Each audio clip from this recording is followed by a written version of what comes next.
Hello, welcome once again to my channel. How are you? Today we'll be going through absolute value graphs. Absolute value graphs. What is an absolute value? Please remember that when you have a value inside an absolute value bar, it means that whatever value you have there must always return a positive value. So even if I have negative 2 here, it returns a positive 2. So bearing that in mind, we know that we can have anything in my absolute value bar. Whatever I have, whether it is a positive or a negative, having in mind that it will still return a positive, we have to consider the two options. So let's go through this question. It says, sketch the graph of y equals to absolute bar of 2 minus x plus 3x plus 2 and y equals to absolute bar of x squared minus 4 on the same set of axes. Now, let's start simplifying each of the expressions. This will give us a linear function and this will give us a parabolic function. But the restrictions are what differentiates our absolute value graph from any other type of graph. Now, let's look at this. If we have y equals to this plus 3x plus 2, the whole job is done on the absolute value. So remember what I said previously, we can only return a positive or a negative. Irrespective of what is inside, it returns a positive. So we consider the option of having both positive value or positive expression and negative expression in the absolute value graph. So when we have negative positive expression, it means that whatever that is in that absolute bar will be a positive greater than or equals to 0. Or second condition, we can also have whatever that is in that bar being a negative. Less than 0 means a negative. So this is what we simplify and also use it to simplify our expression and understand the conditions for which our graph will travel. Now, if it is positive, then this expression becomes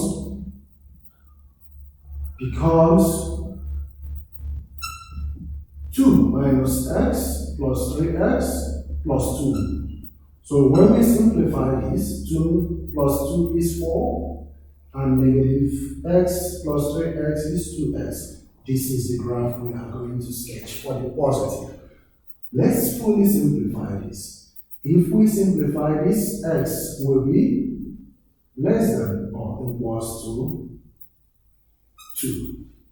That is the condition that we'll be working around when we are sketching our graph. That is the condition that satisfies this expression when the value in the absolute bar is positive. Let's look at the negative option. The negative option, the value that satisfies it, if we simplify this, we have x is greater than 2. This condition will satisfy this when the value in the absolute bar is a negative. Remember, the value in the absolute bar can be a positive or a negative. So this is our restriction when we have a positive value, and this is our restriction when we have a negative value. Let's look at the expression when we have a negative value. This becomes, everything in that absolute bar becomes negative, plus 3x plus 2. So in simplifying this, we'll have negative 2 plus x plus 3x plus 2. So finally, the graph, there this negative 2 cancels out 2, the graph will be the graph of 4x. So we are going to sketch the graph of 4x with this restriction and sketch the graph of 2x plus 4 with this restriction on the same set of axes.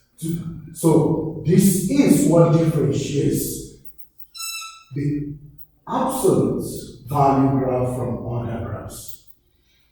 Luckily, these are just linear functions, so we only need our x and y intercept for each. Here our y-intercept, remember mx plus c or mx plus q. This serves as our y-intercept.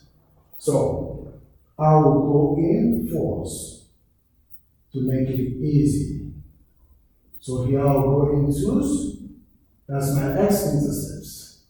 And please do not mind my scale. If you are provided with a grid line, then the graph will be perfect. But let's get the concept here. So my y-intercept here is 4, first graph, and then my x-intercept, if I make y 0, I will have negative 4 here, x becomes negative 2. X becomes negative 2, so my x-intercept will be negative 2 and 0, my y-intercept is 0 and 4. So we go to negative 2 and 0, and we can sketch our linear graph.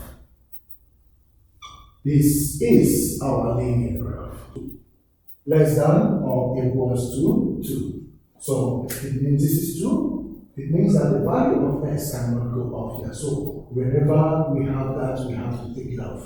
So anything greater than 2 must go off from that graph.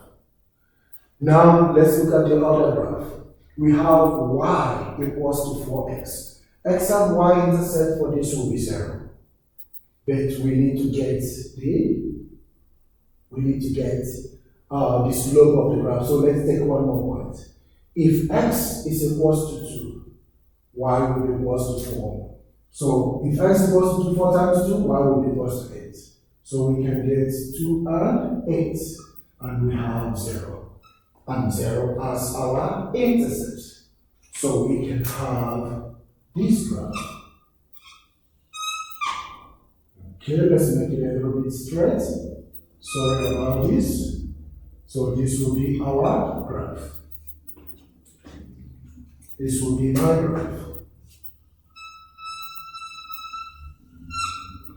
Now, this is my linear graph. If this is my linear graph, remember this passes from the origin. The restriction must also be respected. We say that x is greater than 0. X is greater than 2. So it means anything less than 2 on the graph must be wiped off. Absolute value graph depends and feeds on these restrictions. So this will only be my graph. So what we have here, where the two graphs meet, is what we call a salient point. More like the point of intersection, but because there are restrictions, the other part is gone, the other part is gone, we refer to it as the salient point. So that is our graph for this first function. Let's see what we can do for the second function also, which is a parabolic function. Now for the parabolic function, the same approach. You have y equals to absolute value of x squared minus 4. Like I said, this can be positive, greater than or equals to 0, or it can also be negative, less than 0. So we solve for x. Here we will have x is, x squared is, x is, okay, let's factorize. If we have this is dot, x minus 2 and x plus 2 is greater than or equals to 0. Using critical values, we will check. X is greater than 2 or x is greater than or equals to negative 2. Let's check for critical values. Greater than 2, if we take a 3 squared minus 4, that's 9 minus 4 is 5. This is valid. Greater than or equals to negative 2, let's choose negative 1. Negative 1 all squared is 1 minus 4. 1 minus 4 is minus 3, is not valid. So using the critical value, we change this to less than and equals to. So these are the two conditions that will make this expression to be valid. So for this graph, these are the two conditions for the positive graph of x squared minus 4 in absolute value. Now let's look at the negative. So remember, the function here is x squared minus 4 because it is positive. Now let's look at the negative. The same approach. We factorize using dots. X minus 2, x plus 2 is less than or equals to 0. X is less than 2, x is less than negative 2. Let's check for critical values. X is less than 2. If we use 1, 1 squared is 1 minus 4 is minus 3. Is it less than 0? Valid. X is less than negative 2. Negative 3 all squared is 9. 9 minus 4 is 5. Is it less than 0? No. So we change this to x greater than negative 2. So in this case as well, we are looking at these two conditions to satisfy this expression when the value of the expression inside the absolute bar is a negative. And the function we have here will be negative of x squared minus 4. So the graph we are going to sketch will be the graph of negative x squared plus 4. So we are going to sketch these two graphs, one representing the positive value inside the absolute bar and one representing the negative value inside the absolute bar, and we will use these restrictions to place them where they should be. Now let's look at the first one. X squared minus 4, we have our intercept at 2 and negative 2. So our intercept will be at 2 and negative 2. Then our y-intercept will serve as our turning point because we don't have any b. So our turning point is negative 4. So in that case, we will have this graph.